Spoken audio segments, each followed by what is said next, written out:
बोलो शिव शंकर भगवान की जय, मैया पार्वती की जय। महर्षि गौतम को गौ हत्या का दोष। सूत जी बोले, हे मुनियों, एक समय की बात है, गौतम ऋषि के शिष्यगण उनकी आज्ञा से उस स्थान पर गड्ढे में से जल लेने को गए। उसी समय वहां जल भरने ऋषि पत्नियां भी आई। स्त्रियों ने उनसे कहा कि पहले हमें जल भर लेने दो, तुम पीछे कमंडल में जल भरना। ये कहकर उन्हें कुछ फटकार भी लगा दी। तब गौतम ऋषि के शिष्य बिना जल भरे ही आश्रम लौट आए। अहिल्या जी उन्हें समझा बुझाकर स्वयं ही जल भरने गई। उन्होंने स्वयं ही गौतम ऋषि को जल ला कर दिया। तभी से अहिल्या जी ही जल लेने जाने लगी। फिर किसी दिन उन ऋषि पतियों ने अहिल्या को बुरा भला कह दिया।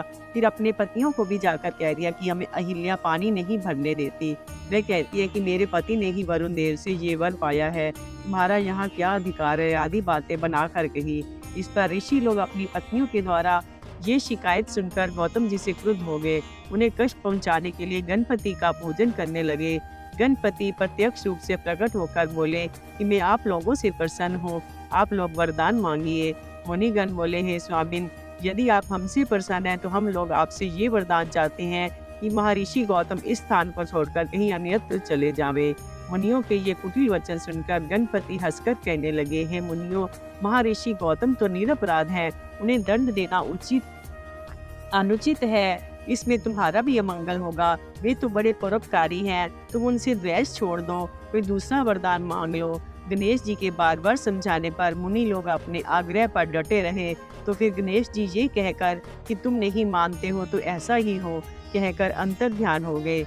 ये वरदान देने के लिए गणेश जी ने अपने वरदान को सत्य करने के लिए एक निर्बल गौ का रूप धारण किया। ये गाय गौतम ऋषि की उपजाएं जौ आदि खाने लगी। गौतम एक दिन तृण के द्वारा उसे खेत से बाहर हाँकने लगे। तिनके से तड़ित होने पर गाय गिर पड़ी और उसकी मृत्यु हो गई। ये देखकर गौतम जी को भारी संताप हुआ। उन्होंने अपनी पत्नी को बुलाकर कहा कि ना मालूम शंकर भगवान हमारे ऊपर क्रुद्ध हुए हैं क्या, कि जो गो हत्या मुझे लगी। उसी समय वे कपटी मुनिगण भी वहां आ गए। गौतम जी को, उनकी पत्नी अहिल्या को तथा उनके शिष्यों को बुरा भला कहने लगे। वे बोले, हे गौतम जी, अब तुम इस स्थान पर रहने योग्य नहीं हो। पत्नी और शिष्यों सहित कहीं अन्यत्र चले जाइए, तुम गौ हत्यारे हो। इतना कहकर वे मुनि लोग उन पर पत्थर बरसाने लगे। तब दुखित होकर मुनि गौतम जी वहां से जाकर एक कोस की दूरी पर बस गए। 15 दिन बाद उन्हें ऋषियों के पास आकर अपने प्रायश्चित का उपाय पूछा। ऋषियों ने बताया कि आप अपने पाप को सर्वत्र प्रसिद्ध कीजिए, सारी पृथ्वी की 3 परिक्रमा कीजिए। यदि आप इतना नहीं कर सकते तो तप द्वारा गंगा जी को प्रकट करके उसमें स्नान करो, 1 करोड़ पार्थिव पूजन करिए, तब इस महापाप से मुक्त होवोगे। मुनियों की आज्ञा पाकर गौतम जी वहां से चल दिए तथा पहले ब्रह्मगिरी की परिक्रमा करके पार्थिव लिंग रचकर विधि पूर्वक शिव जी की पूजा करने लगे। उनकी पति अहिल्या भी एकाग्र मन से शिव पूजन करने लगी।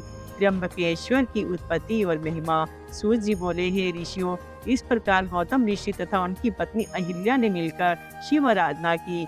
उनकी तपस्या से भगवान शंकर अपने गणों सहित प्रकट हो गए। उन्हें बार बार प्रणाम कर गौतम जी स्तुति करने लगे, हे स्वामिन, मुझे इस गो हत्या के पाप से छुड़ाओ। इस प्रकार स्तुति से प्रसन्न होकर सदाशिव कहने लगे, हे गौतम, तुम तो निर्दोष हो, ये तो उन दुराचारी पाखंडियों की माया थी जिससे तुम्हें इतना दुख भोगना पड़ा। उन दुष्ट आत्माओं ने मेरे साथ बुरा तो किया, परंतु ये भी मेरे लिए भला हो गया कि आपके दर्शन मुझे हो गए। शंकर जी ने प्रसन्न होकर उन्हें वरदान मांगने को कहा।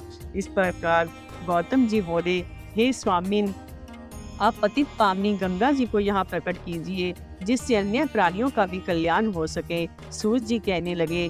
तब शंकर भगवान ने उन्हें गंगा जल दिया। वही गंगा जी स्त्री रूप से साक्षात प्रकट हुई। गौतम जी ने उनको प्रणाम कर उनकी बारंबार स्तुति की। ऋषि बोले, हे पतित पावनी गंगा, आप पापों का खंडन करके सबको मुक्ति प्रदान करने वाली हो। मैं आपकी शरण में हूँ, मुझे पवित्र करो तथा मेरी नरकों से रक्षा करो। फिर शंकर भगवान गंगा जी से बोले, हे गंगे, तुम मेरी आज्ञा से गौतम जी को सर्वकुटुंब पाइप रहित कर दो। गंगा जी ने कहा, प्रभु, आपकी आज्ञा शिरोधार्य है, मैं उन्हें सर्वकुटुंब पवित्र करके आपके लोक को जाऊंगी। तब शंकर जी बोले, हे कल्याणी, तुम कुल कलयुग के 28वें मनवंतर तक की समाप्ति तक इसी पृथ्वी पर रहो। गंगा जी ने कहा, हे भगवान, ये तो सभी तभी संभव होगा जब आप पार्वती जी के साथ शरीर धारण करके यहाँ मेरे समीप ही स्थित रहें। संसार में मेरी कीर्ति हो, तभी मैं पृथ्वी पर रह सकती हूँ। इस पर शंकर जी उन्हें समझाते हुए कहने लगे, हे देवी, मेरे तेरे में भेद ही क्या है? हम तो एक ही रूप हैं। फिर भी तुम चाहती हो तो मैं तुम्हारे समीप ही निवास करूँगा। तब तो वहाँ भगवान शंकर त्र्यंबकेश्वर नाम से तथा गंगा जी गौतमी गंगा के नाम से यहाँ विराजे। गौतमी गंगा जी पर तो पुष्कर राय सरोवर, गंगा आदि तीर्थ तथा विष्णु आदि देवता भी सभी निवास करते हैं। ये परम पवित्र कल्याण करने वाली है। सूत जी बोले, हे मुनीश्वरों, जब गौतम महर्षि ने श्री गंगा जी को जल रूप में दर्शन देने को कहा, तो ब्रह्मगिरी पर गूलर की शाखा निकलकर जल रूप में बहने लगी। इस प्रकार दर्शन करके महर्षि ने शिष्यों के साथ स्नान किया। गौतम जी के साथ शत्रुता करने वाले ऋषि लोग भी वहां स्नान करने वहां आए, किंतु उस समय श्री गंगा जी लुप्त हो गई। तब तो गौतम जी चकित हो प्रार्थना करने लगे, हे मातेश्वरी, आप कृपा करें, ये स्नानार्थी अहंकार वाले हैं, यह सज्जन पुरुष हैं, परंतु आप मेरी तपस्या से इन्हें भी दर्शन दीजिए।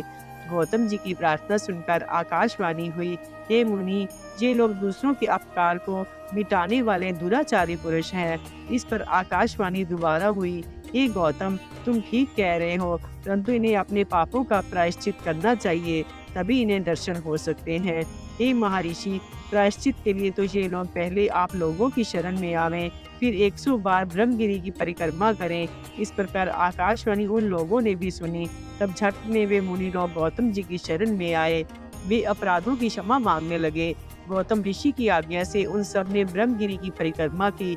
तब जाकर उन्हें गंगा जी के दर्शन हुए। उस स्थान का नाम तभी से कुशाव्रत प्रसिद्ध हुआ।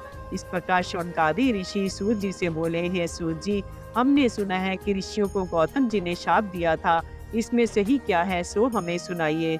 सूत जी बोले, हे ऋषियों, जब बनावटी गाय की हत्या हो गई, तब सभी जगह इन मुनियों ने प्रसिद्धि कर दी कि गौतम ने गो हत्या की है। शिव भक्त गौतम जी ने कहा, ये तो बनावटी गो है। तब वे क्रोध करके शाप देने लगे, हे नीच ब्राह्मणों, तुम्हें मैं शाप देता हूँ, तुम लोग शिव पूजन नहीं कर सकोगे तथा शिव पर्वों से विमुख रहोगे। इस प्रकार गौतम जी के शाप से वे सभी मुनि लोग शिव से विमुख होकर कांची नगर में चले गए तथा गौतम जी शिव पूजा में लग गए। वैद्यनाथेश्वर महिमा। सूत जी बोले, हे मुनियों, प्राचीन काल में राक्षस राज रावण ने शिव की बड़ी आराधना की, परंतु शिव जी प्रसन्न न हुए। फिर उसने एक गड्ढा खोदकर उसमें अग्नि स्थापित करके उसके समीप शिव जी की स्थापना की तथा पंच अग्नि तप कर गर्मियों में तप किया, वर्षा को सहा तथा शीत की भी परवाह न करके घोर तपस्या की, परंतु सफलता नहीं मिली। फिर वे अग्नि में अपने मस्तक काट काट कर चढ़ाने लगा। फिर अंत में वे अपने 10वां मस्तक काट कर चढ़ाने के बाद तभी शंकर भगवान प्रसन्न हो गए। उसे यथाचित वरदान दिया, उसके मस्तक में ज्यों के त्यों कर दिए, उसे पराक्रम भी प्रदान किया। तब शंकर जी को जानकर रावण ने नम्रता से प्रार्थना की, हे नाथ, आप मुझ पर प्रसन्न हो तो मेरे साथ लंका में पधारे और मुझे कृतार्थ करें। शिव जी बोले, हे लंकेश्वर, तुम मेरे ज्योतिर्लिंग को अपने साथ ले जाओ, किंतु मार्ग में कहीं रखना नहीं, नहीं तो ये वही स्थिर हो जाएगा। रावण बड़ी खुशी से उसे ले जाने लगा।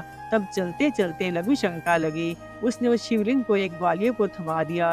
ग्वालियर ने उसे कुछ देर तो साधा, परंतु अधिक भारी होने के कारण वह संभाल न सका। अंत में पृथ्वी पर रख दिया। इसके बाद वह शिवलिंग स्थिर हो गया। फिर रावण शिव स्तुति करके लंका में चला गया। शिव से वरदान पाकर रावण सभी लोगों को जीतने की इच्छा करने लगा।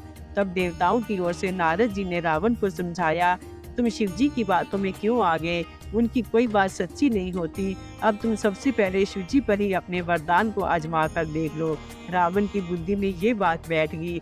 उसने अपने बल को आजमाने के लिए 20 भुजाओं से कैलाश को उठा लिया। शंकर जी ने कैलाश को हिलता हुआ देखकर विस्मय से पार्वती से कहा, देवी, ये कैलाश हिल क्यों रहा है? इस पर पार्वती जी बोली, देव, आपके शिष्य गुरु की अच्छी सेवा करते हैं। आपका भक्त रावण ही अपने बलशाली होने का आपको फल दिखा रहा है। तब शंकर जी ने रावण से कहा, अरे नीच, इतना अभिमान करना ठीक नहीं है। मेरा अपराध करने वाले, तेरी इन भुजाओं को काटने वाला कोई बलवान पुरुष जन्म लेने वाला है। सूत जी बोले, शंकर जी के इस शाप को सुनकर रावण दुखी नहीं हुआ, अपितु प्रसन्नता पूर्वक लंका में आया और अपने पराक्रम से देव, राक्षस, गंधर्व, यक्ष आदि सभी को जीतकर वश में कर लिया। नागेश्वर की उत्पत्ति तथा महिमा। प्राचीन काल की बात है कि एक दारुक नामक दानव था। उसकी स्त्री का नाम दारुका था। दोनों स्त्री पुरुष दुर्गा जी के दिए हुए एक सुंदर वन में रहा करते थे। वे वन पश्चिमी समुद्र के तट पर था। वहाँ के निवासी दोनों राक्षस और राक्षसी के उपद्रवों से अत्यंत दुखी हो गए। सभी मिलकर एक औरव नामक ऋषि के पास पहुंचे और उन्हें अपना दुख सुनाया। औरव ऋषि बोले, आप लोग डरो मत।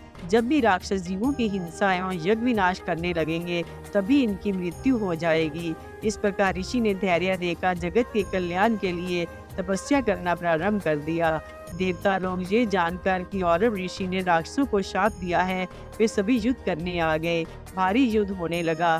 दारुका राक्षसी ने अपने पूर्वकालीन वरदान के प्रभाव से इस नगर को उठाकर समुद्र में स्थापित कर दिया। राक्षस लोग सुखपूर्वक वहां रहने लगे।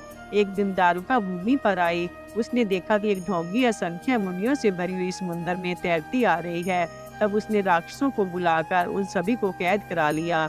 उन सभी कैदियों में से एक सुप्रिया नामक वैश्य भी था, जिसने जेल खाने में रहकर शिव पूजन करना प्रारंभ कर दिया, क्योंकि शिव ही इस दुख से छुड़ाने वाले हैं। इस वैश्य के उपदेश से सभी लोग शिव पूजन करने लगे।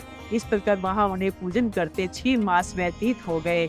एक समय की बात है, दुष्ट दारुक के किसी दूत ने देख लिया। इस पर दारुक उस बनिए के पास आकर बोला, हे वैश्य, तू सच बता कि किसकी आराधना कर रहा है, इसको तू किस लिए कर रहा है। यदि सच बता देगा तो तुझे मैं छोड़ दूंगा, अन्यथा तुझे मार डालूंगा। परंतु वैश्य ने उत्तर नहीं दिया। राक्षस उसे मारने को तैयार हुआ। वह सुप्रिय वैश्य इस संकट को आया देख आंखें मूंदकर शिव जी की स्तुति करने लगा। हे त्रिलोकीनाथ, मैं आपकी शरण में हूँ, मेरी रक्षा करो। तभी शंकर भगवान वहां प्रकट हो गए। उन्होंने पशुपात अस्त्र से सभी राक्षसों का नाश कर दिया। वे वन राक्षसों से रहित हो गया। शिव ने कहा, यहाँ अब चारों वर्ण के लोग वैदिक धर्म पर चलने वाले रहेंगे। यहाँ पर अधर्म का अंत हो गया। तब दारुक के मर जाने के बाद उनकी पत्नी दारुका दुर्गा जी के पास गई और अपने वंश की रक्षा की तथा परिवार की रक्षा की प्रार्थना करने लगी। तब शिव पार्वती दोनों ही उस स्थान पर ज्योतिर्लिंग के रूप में रहने लगे। दारुका को दुर्गा जी ने शिव कृपा से वरदान दिया कि इस युग की समाप्ति पर यहाँ राक्षसों का निवास होगा। तब दारुका उन पर शासन करेगी।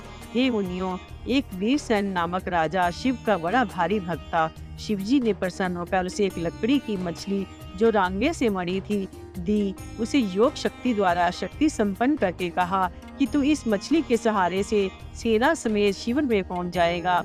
वहां जाकर तू नागेश्वर नामक मेरे लिंग रूप का पूजन करना। उससे तुझे पशुपात अस्त्र की प्राप्ति होगी। उससे तू दानवों का नाश कर देगा। मेरे इस दर्शन से तुझे किसी प्रकार की कमी ना होगी। ऐसा कहकर शिवजी अंतर ध्यान हो गए।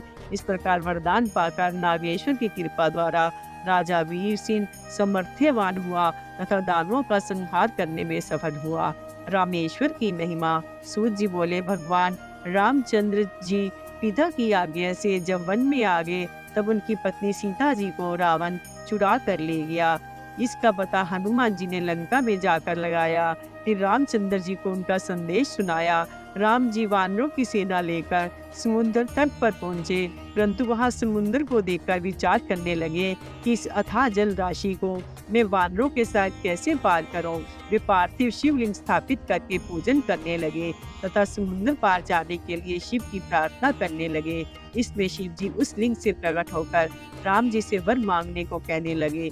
राम जी ने उन्हें प्रणाम कर रावण से विजय का वरदान मांगा। शिव जी ने कहा, तुम्हारा परम कल्याण होगा, हर युद्ध में तुम्हारी निश्चित ही विजय होगी। फिर रामचंद्र जी ने शिव जी से प्रार्थना की, है प्रभु, आप जन कल्याण के लिए इसी शिवलिंग में सदा विराजमान रहें। शिव तथास्तु कहकर उसी में प्रविष्ट हो गए। तभी से उनका नाम रामेश्वर पड़ गया। वे शिव शक्ति और मुक्ति के दाता हैं। जो इन पर गंगा जल चढ़ाते हैं, उनकी तो परम गति होती है। वे शिव जी के परम प्रिय होते हैं। सुदेहा सुधर्मा की कथा। सूत जी बोले, हे मुनिवरों, अब घुश्मेश नामक ज्योतिर्लिंग का वर्णन सुनिए। उनकी महिमा का कोई भी पार नहीं पा सकता। दक्षिण दिशा में देव नामक एक सुंदर पर्वत है। उसके पास एक सुधर्मा नामक श्रेष्ठ ब्राह्मण रहता था। उसका भरद्वाज गोत्र था। उसकी सुदेहा नामक सुंदर पत्नी थी। सुदेहा नित्य प्रति अग्निहोत्र आदि कर्म करने वाली शिवजी की परम भक्त थी। किंतु उसके संतान ना थी। सुधर्मा की को तो इससे कुछ दुख नहीं था, परंतु उसकी पत्नी व्याकुल रहती थी। उसे पुत्र प्राप्ति की चाहना थी। वह इस विषय में पति से बार बार कहा करती थी। पति कहा करते थे, हे कल्याणी, पुत्र प्राप्ति से क्या लाभ, सभी संबंधी स्वार्थी होते हैं। माता पिता पुत्र आदि सभी को हमने देख लिया है। इस प्रकार समझाता था। कभी कभी फटकार लगाकर चुप करा देता था। वह हमेशा शिव भक्ति में ही लगा रहता था। एक दिन की बात है, सुदेहा अपनी सहेलियों के साथ कहीं मन बहलाने को चली गई। वहाँ कई स्त्रियों के साथ इसका झगड़ा भी हो गया। उस झगड़े में कई स्त्रियों ने उससे कहा, अरे बांझ, तू इतना अभिमान क्यों करती है? हम जानती है तू धन पैसे वाली है, किंतु तेरे इस पैसे धन को तो राजा छीन लेगा। तेरे किस काम का? हमारा धन तो पुत्रों के उपयोग में आएगा। इस प्रकार की बातों को सुनकर सुदेहा घर को लौट आई। वह बहुत दुखी होने लगी। उसने सभी बातें अपनी पति को रोकर सुनाई। इस पर सुधर्मा दुखी न होकर पत्नी को धीरज देने लगा, हे प्रिय, जो होनहार है वह अवश्य होगा, इसमें व्याकुल नहीं होना चाहिए। कोई कुछ कहे वह कहता रहे, दुखी मत होवो। तब सुदेहा बोली, प्राणनाथ, या तो पुत्र किसी प्रकार उत्पन्न करो या मुझे मार दो, नहीं तो मैं स्वयं मरती हूँ। इस प्रकार पत्नी की व्याकुलता देखकर सुधर्मा ने शिव का ध्यान करते हुए 2 पुष्प अग्नि की ओर फेंके। उन दोनों में दाहिना पुष्प पुत्र देने वाला है। ये मन में विचार करके पत्नी से बोला कि तुम इनमें से एक पुष्प उठा लो। पत्नी ने शिव की माया से बाईं ओर का पुष्प उठा लिया। इस पर सुधर्मा पत्नी से बोले, हे कल्याणी, तुम अब पुत्र की कामना छोड़ दो और भगवत भजन में लग जाओ। हमारे भाग्य में पुत्र प्राप्ति नहीं है। इस प्रकार पत्नी को समझा बुझाकर सुधर्मा शिव पूजन में लग गए। कुछ समय बाद सुदेहा ने फिर कहा, हे प्राणनाथ, मेरे गर्भ से यदि पुत्र नहीं होता तो आप दूसरा विवाह करके पुत्र प्राप्त करो। मैं ये अपनी प्रसन्नता से कह रही हूँ।